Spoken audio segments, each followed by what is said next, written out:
All right, good morning, everyone. It is May 9th. We are a couple weeks away from the first ever Southwest Virginia Combine. I am joined with Adrian Rangel of N2Athletex. I am John Dorlini. I'm the president of the Hidden Valley Youth Sports Association. I want to thank everyone who came out. And I wanted to give a brief recap. We had a total of 60 athletes participating from 19 area schools. I consider that very successful in the first year that we're doing this, and we would like to do it every year.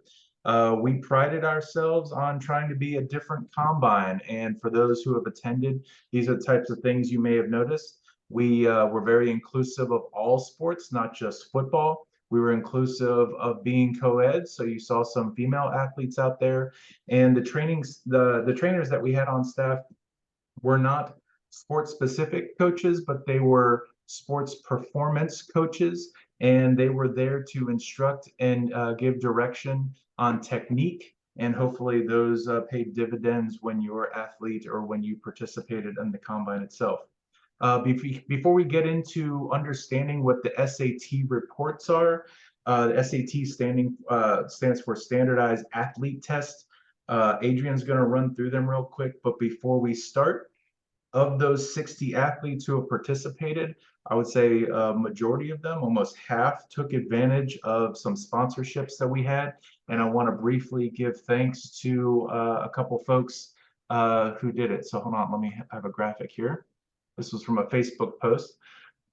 But the companies that donated: Focus One, Brown Edwards, Best Cleaning, Well-Adjusted Roanoke, Travel Therapy Mentor, and the Eller family. Thank you so much for your sponsorship.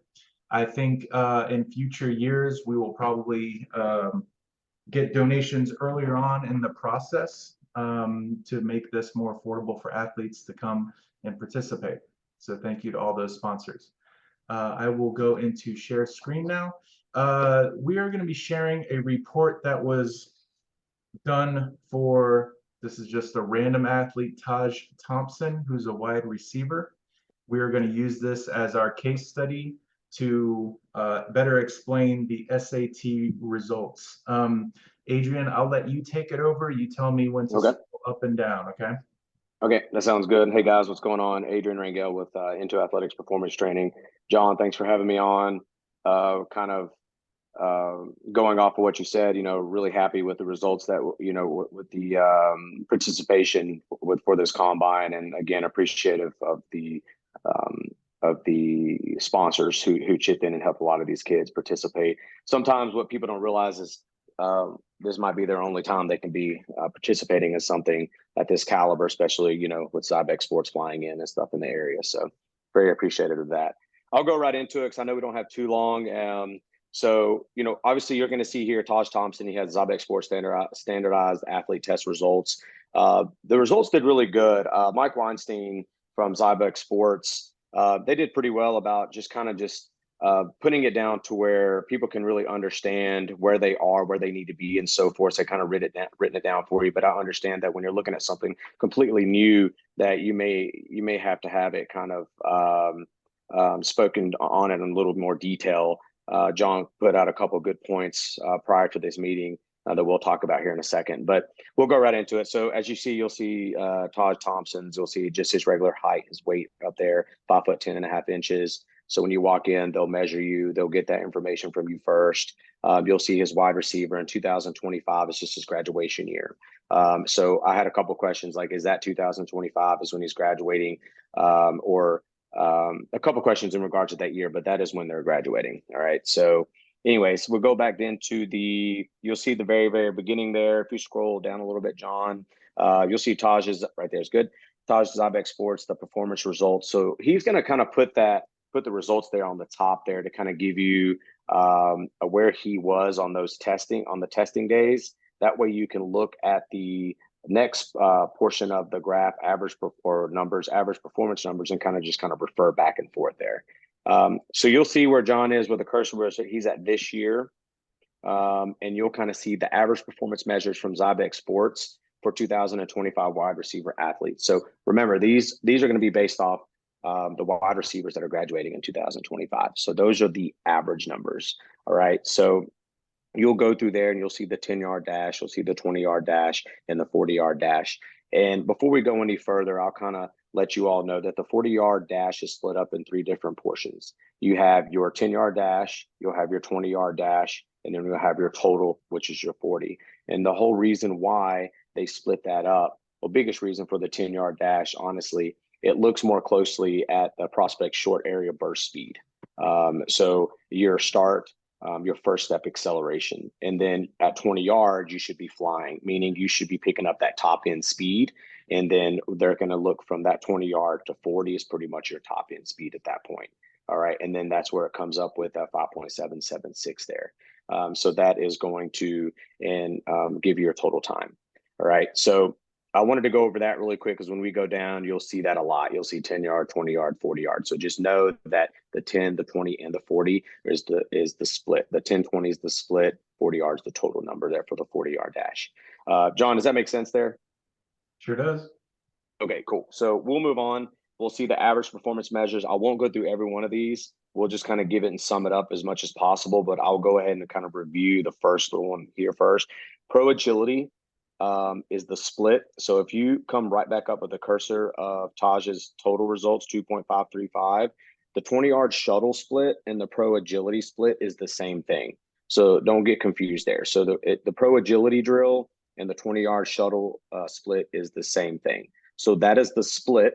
And you go over to the pro agility, you get the bigger number, the 4.886 there. All right, over here at this year's on the average. And you'll see that's the pro agilities. That's the average number for 2025 wide receiver athletes. You go up to Taj's and you'll see that his pro agility was 4.924. All right, just know that the shuttle that you'll see in your results is the same thing as the pro agility drill. All right. And I want that was a good point that John brought up prior to this meeting, because that is kind of confusing if you look at it, but just know that they are the same. And then everything else is pretty self-explanatory. So if you just kind of go down and you'll see next year. So you'll see Taj's results, you'll see this year's averages of wide receivers, and then you'll go to next year. And then it's going to have a little write-up there where it says where Taj needs to be next year near his average performance measures for 2024 athletes.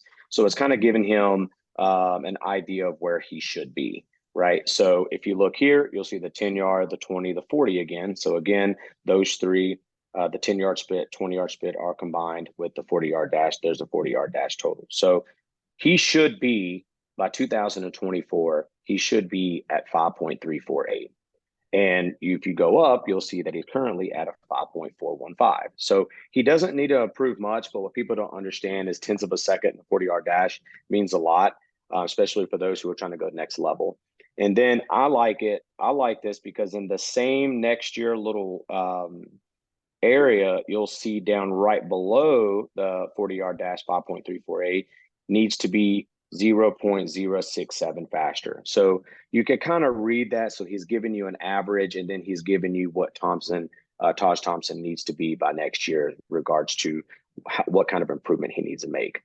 And you can go on down the line there. Pro agility split, which is the same thing as the 20-yard shuttle up there at the main results.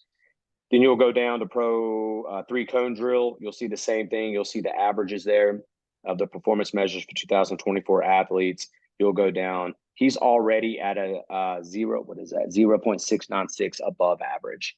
So that's good. So it's even giving you, he's even pretty much letting you know that, hey man, you're above average of the 2024 athletes for wide receivers, which is good. I mean, that's what you're looking for. So now at this point, when we go down in a little bit, you'll notice that all Taj needs to do is maintain. And we'll talk about it in a second. If he's exercising and working out, if anything, it's going to get better. So he's not necessarily probably going to maintain. He's going to get better at all these numbers. All right. So you'll go to vertical jump and it'll also say 23.9. Again, this is next year's, the averages for 2024 athletes. And you'll see he's already 1.3 above inches above average, which is good. You'll see the broad jump is already 5 inches above average. So again, these graphs, this stuff right here is like pretty much self-explanatory, but it kind of helps if you kind of bounce back and forth to what the results that you got into the average and then where you need to be by next year. And then it even goes further in telling you where you need to be by college. And I like this one because it says the average performance measures for college athletes, wide receiver position as a whole. All right. And you'll notice that it is a big difference there. You're going to see a big difference because next year, if you, Scar, I'm going back and forth, John, sorry about this, but next year you'll go and you'll see broad jump. They want him to be at, in 2024, they want him to be at 94.3, right? He graduates in 2025. So put this into perspective. So in 2025, if he graduates and you look at the average wide receiver position, it's a broad jump, he only has 1 year. They want him at a 105.5, 105.5. So that's a big jump in my opinion, especially for someone who isn't doing any strength training. They better start getting on it. All right. So that's why I really like these numbers. So going back to by college, average performance measures for college athletes. If you look down, you'll see it again. You'll see the splits, the 10-yard split. You'll see the 20-yard dash. You'll see the 40 pro agility split, the pro agility, 3-cone, vertical, and the broad jump. And then you'll go down to Taj Thompson needs to do this to be average performance on the ZYBEK Sports S.A.T by college, right? So this is pretty much sums it up. So I like the way they broke it down into years, but then a lot of people I know for a fact are going to go straight down into what do I need to be by college? Just let me know what I need to be by college. So needs to jump higher, needs to be 0.277 faster, needs to be 0.399. And this is where you're going to see where a lot of the improvement needs to be made by college. And you'll see everything needs to be a little bit faster. And it just kind of makes sense because competitive, you starts getting more competitive and people start taking it a little bit more serious as they get older. So you already know that the numbers are going to be a lot higher or need to be a lot higher, a little bit higher. All right. But if you look at this, man, I'm not going to lie. An athlete like Taj, you look at jumps 2.7 inches higher by college. Man, this kid's graduates in 2025. He has 2 years to jump 2.7 inches higher. That is a very, very, very realistic goal when it comes to sports performance for a kid this age and a kid that can run and at this caliber, in which we'll talk into detail a little bit about what exercises and resources you can use to get there. Let's go ahead and scroll down. Questions on that, John? Nope. Let's keep it going. All right, cool. So now we're going to go ZYBEK Sports, information, and rank. This kind of gives you like a ranking, and it gives you a total of wide receivers there. If you let's just focus on wide receivers right now, but you can kind of see it's kind of broke down in regards to the numbers by position that were tested. So if you see wide receivers, you'll see 2,957, and you'll see just a total of number of athlete 18,060. So if you want to go numbers by graduation, again, you can look at your grades there, grade year. So let's just click the Taj if you want to. So you'll see grade 10, 2000 that graduate in 2025, 2,390 there. All right, it's a group size. So if you scroll down, you have a little graph there that kind of depicts the things that we're going to be talking about in a second. You'll see ZYBEK Sports ranking recommendations for Taj. All right, so it gives you just a ranking. So just focus. It'll say compared to 18,060 athletes tested. And what I'm thinking Mike meant here, John, is tested between 2020 and 2023 is what I'm assuming here. So you'll see the 10-yard dash, and here it is again. You'll see the 10-yard dash, 20-yard dash, and the 40. Just remember the 40-yard dash is split. Okay, so you're going to get 3 different times: a 20-yard, a 10-yard, a 20-yard, and your total 40. And then you got your pro agility, you got all those again. It gives you your ranking. All right, so it gives you your ranking, and he's at the 13,201, which makes him to be at the 37.9% percentile in the 10-yard dash based on his number. All right, so we can probably be here for quite some time, John, in regards to looking at these, but that kind of sums it up. If you come down to compare to 2,390 athletes graduating in 2025. That's a number I just kind of mentioned up there above, tested between 2020 and 2023. And you'll see this is the one I would personally want to go to just to see how I compare with people that I'm going to be graduating with. All right. So if I'm looking at this, I'm at the 41.8 percentile on my 10-yard dash. I'm at the 51.9% at my 20. I'm at the 62.4%, and just kind of looking through on these right here. And you'll notice really quick that you're stacking up against some, what I like to say, stacking up against some dogs. Because, I mean, you're looking at 75.1% for vertical jump. So you got some people out there jumping, pretty high that's going to be graduating in your same class. Then you have compared to 2,957 wide receivers tested. And it kind of sums it up here again, sample size, the rank, the percentage, where you lie in the percentile in your each one of those. All right. And this is just wide receivers as a whole. Okay. So what I'm thinking here, John, is again, this is just wide receivers as a whole, not necessarily athletes graduating in 2025. Mm-hmm. So you can kind of see that as a whole, Taj is technically he's kind of climbing ranking a little bit, I think, in this whole here. Which is as you know, with almost 3,000 wide receivers tested. Then you look at compared to 250 of all 2025 wide receiver athletes tested. All right, so you'll see the same thing here: 10-yard dash, 20. You'll see the percentile that he's at out of 250 athletes, all 2025 wide receiver athletes tested. Let's see. I like this one here, the recommendations. This is kind of sums up kind of what we kind of went over just a minute ago in regards to where he needs to improve. All right, so it'll tell you the improvements here on the vertical jump, broad jump, 3-cone drill, and all of that as well. Suggest the target where he needs to be. All right, so just kind of, any questions on there, John? Nope, keep it going. All right, we'll scroll down. And this graph just illustrates how Taj Thompson compares to other wide receivers in the 40-yard dash by grade.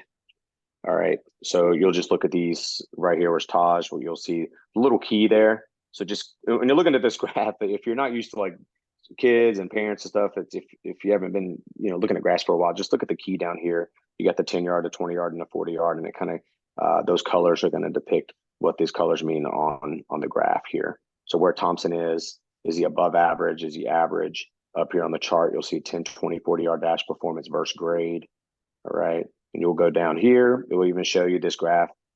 Illustrates how Taj Thompson compares to the other wide receivers in the 3-cone by grade. All right. And you'll see that by grade, he's a little lower. All right. So in a 3-cone drill, that's good though. You know what I mean? Because those numbers are lower, because look at the seconds here. All right. So 3-cone drill, Thompson. Does that make sense, John? So you want to be below the line. Yeah, I would figure the way I'm looking at this is if I'm looking at versus grade and I'm looking at the 10th yard and I'm looking at below the line, I'm looking at Taj. It looks like to me that he's the 3-cone performance by grade. He's lower, which is good because you want that to be. And now before I say something that I'm wrong on, let's scroll back up and look at his 3-cone as a whole. Yeah, let's look at this and see what it says here. All right, so yeah, he's above average. Yep, he's above average. So 0.62 above average. Yeah, so that's what I thought. So it looks here. You'll see 3-cone drill 7.8. So there you go, and you'll see that graph there depicts that. So all this graph is just giving you a visual. It's giving you a visual of where he lies based on the numbers that we kind of reviewed and went over, or what you looked at just at the very beginning. Same thing for the pro agility, and you can kind of compare those. So you can look at where he has per grade. All right, and when you see yellow and blue, don't get confused there. That's 20-yard split and 10-yard split. And then the same thing for the broad jump performance versus grade. We can, like I said, I think Mike did pretty good in regards to kind of putting this to sum it up so people can just look at it and be good to go. Then you'll see overall Thompson's overall results, and that's one of the things that he's going to print off and let them know and send off to colleges and such. So yeah, at the very end. Yeah. So we have a few minutes left before Zoom kicks us off. Let me ask a couple questions. Number one is, combines are normally associated with the sport of football. Mm-hmm. What about athletes in other sports? I know we had a volleyball player there. We had some tennis players there. What benefit is the S.A.T score to athletes pursuing other sports or playing at a higher level in other sports?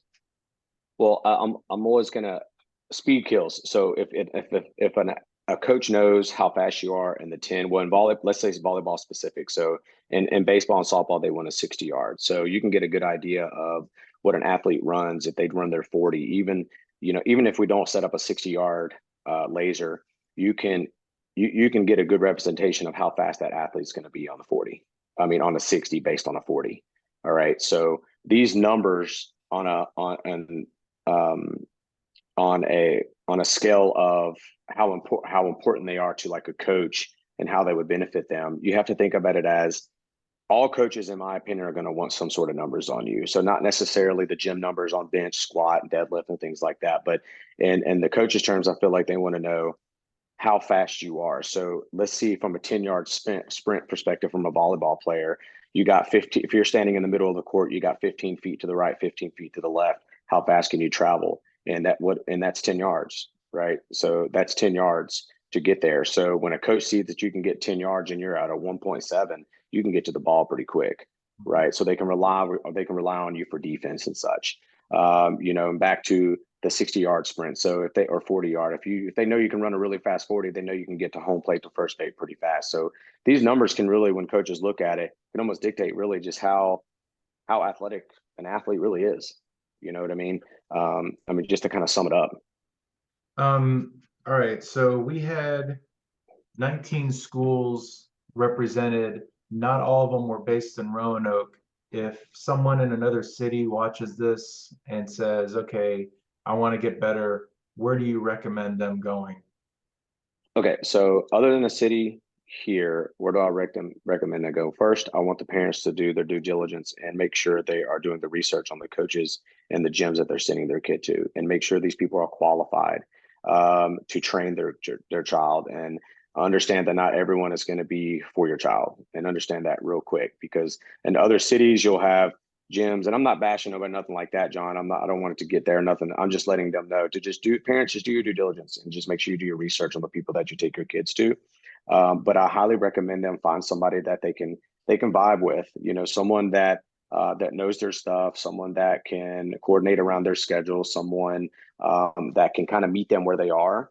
And I highly suggest that if it's an athlete that has these numbers, I highly suggest them make sure you take these numbers to your consultation and let them know where you need to improve, because during the summers when these camps and such are going to be important, and the faster you are, the better, in my opinion, if you're trying to reach certain numbers for volleyball, baseball, football, basketball, and things like that. Because there's camps and tests that can be ran for all sports, and just, again, going back to finding somebody that works well with you, just making sure that they are meeting you where you are. And you got to get in somewhere, though. So don't expect like these and to use your resources. You don't want to go out and practice these drills. And I'm sure we'll get in this in a second, John, but you don't want to go out and just practice these drills, just running them over and over again. You're getting better at the drill specific and the skill component, but what drives that is finding somewhere you can strength and condition. Okay. We just had someone join us, but we have 5 minutes left. Okay. I'll just ask a question about increasing scores. So on the report, it says needs to be faster, needs to jump higher. What are some specific exercises that athletes, is it kind of all over? Is it core? Are there specific things? What can these athletes do to get better scores at the next combine? Okay, so that's a really good question. One, again, use your resources and find somewhere where you can strength and condition. Find somebody that vibes really well with your child, and make sure they know what they're talking about. But if you don't have that resource, if you don't have somewhere that you can train, if financial is something that's an issue to where you can't train somewhere, then one thing you can do is work on. There's a difference between drill specific and skill specific. So understand that the drill itself is just understanding the drill. So work on understanding the drills prior to going to the camps or prior to going to these combines. What I mean by that, understand what 10-yard, 20-yard, and a 40-yard split means. Understand that you're going to have to run all the way to the gate. Understand that on the L drill or the 3-cone drill, you have to touch it with the right hand every time. So going in and understanding drill specific, how they want it to be ran, because a lot of times, believe it or not, the numbers are worse because people are just uneducated prior to going to these combines and knowing how to run them. More specifically, middle school and high school athletes, All right. And then you get into the skill specific. So skill specific would be knowing how to set up for the 40, knowing how to set up for the 5-10-5. Skill specific would know, instead of running, starting in the middle with the 5-10-5 drill or the pro agility drill, instead of running and facing one direction, you're actually doing a crossover to that one direction. So that's working on skill specific to get your time faster on the drills. All right. And then again, I'm always going to refer back to, if the stronger you get, strength is king. And I'm not just saying this because I'm biased as a strength and conditioning coach, but strength is king. You get stronger, you're going to be able to jump higher. You'll be able to produce more force into the ground. You'll be able to sprint faster, move left and right faster, and so forth. Yeah. And so we have a little bit under 3 minutes. Let me end by saying, I think what you offer us at the Combine is, you know the metrics. This wasn't a Combine that's a showcase. A lot of Combines are just the best of the best. And this Combine was designed purposefully to be a place for people who want to be the best, to come get your scores, get a baseline, and then they send them to someone like you and they work out to improve their score.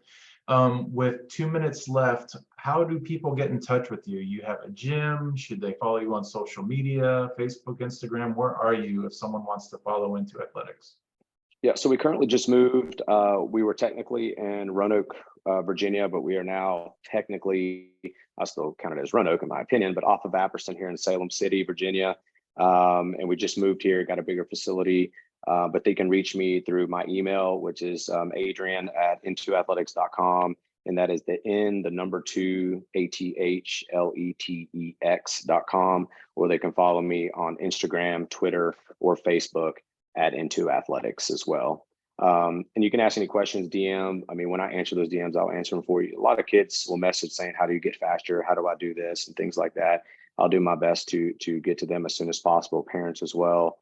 If they want to set up a consultation, they can contact me directly. My phone number is on Instagram, my email's on Instagram, and we can set something up if they're local. My biggest suggestion too to parents and athletes, don't wait too long.